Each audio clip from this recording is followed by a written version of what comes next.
Tudo bem? Hoje a gente vai falar sobre o reino Monera, que na verdade é o reino das bactérias. Então a gente vai falar um pouquinho sobre o que elas são e entender quem que são esses micro-organismos que causam tanto na nossa vida, tanto para o bem quanto para o mal. Vamos lá? Mas eu não assisti a todos. Bem, então o reino Monera é o reino das bactérias, né? Elas são consideradas até hoje os primeiros seres vivos que possuem célula, tá? Elas não têm membrana na célula, mas são consideradas os primeiros seres vivos com organização celular. Elas são muito pequenas e aí eu vou falar um pouquinho sobre as características delas. Elas são unicelulares, ou seja, formadas por uma única célula, são procariontes, ou seja, não possuem núcleo dentro da sua célula, podem viver de forma isolada ou em colônias, não possuem nenhuma estrutura dentro da célula que a gente chama de organelas, que são as estruturas que normalmente fazem a célula funcionar, produzir as substâncias e assim por diante. Elas apresentam uma proteção externa chamada de parede celular e outra chamada de membrana celular. Então ela é duplamente protegida, tá? Ela tem duas proteções externas que fazem com que essa célula seja um pouquinho mais resistente.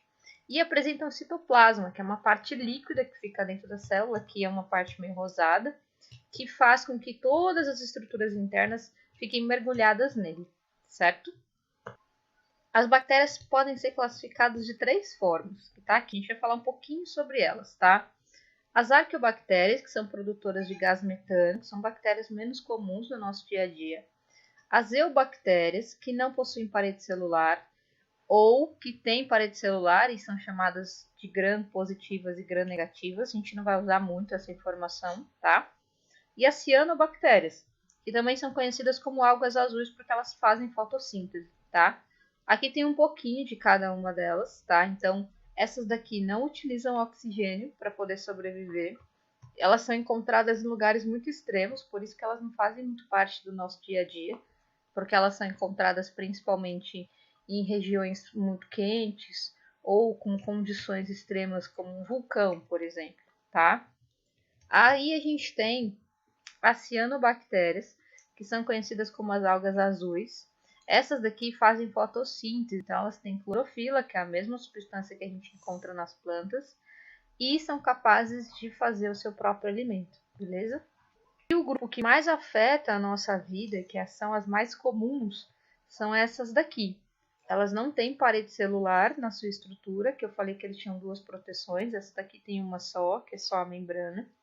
Elas não são capazes de produzir o próprio alimento, diferente das algas azuis, e elas são encontradas em todos os lugares, principalmente no esgoto, no solo, e são os que causam as doenças no ser humano, beleza? A reprodução delas pode ser tanto sexuada quanto assexuada.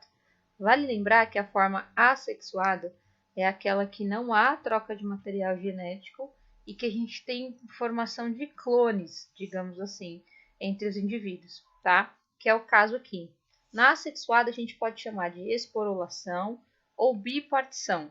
Nesse caso, uma única bactéria é capaz de dividir a membrana, que é essa linha preta, em duas até que formar duas células novas completas, que são duas células ou duas bactérias novas, beleza? A gente tem as reproduções sexuadas. Essa reprodução pode ser feita de três maneiras, que são essas três que eu vou comentar com vocês. A transformação, que é quando a bactéria, uma bactéria que esteja no ambiente qualquer, consegue pegar pedaços de DNA de outra bactéria que morreu por algum motivo e colocar no seu material genético. Então agora, se vocês olharem nesse último desenho, ela tem um DNA dela e um pedacinho desse DNA que ela capturou. O outro tipo que a gente chama de conjugação é quando duas bactérias produzem uma estrutura que a gente chama de pile, que está aqui, ó, pile, e através do pile elas trocam material genético entre elas, tornando essas bactérias geneticamente diferentes. E uma última, que é a transdução, que tem auxílio do vírus. O vírus, quando ele infecta uma célula, ele injeta o material genético dele nesse DNA. E quando ele produz novos vírus dentro dessa célula, ele carrega o material genético também da bactéria que ele infectou. E aí, quando ele for para outra célula, ele também vai levar o material genético junto. Então ele vai misturando os DNAs das bactérias conforme ele vai infectando elas. Tudo bem? Bom, a gente tem uma série de doenças causadas por bactérias, que a gente vai falar ainda, e a gente vai usar ainda alguns trabalhos para poder fixar esse conteúdo, mas espero que tenha dado para entender um pouquinho do que elas são, beleza?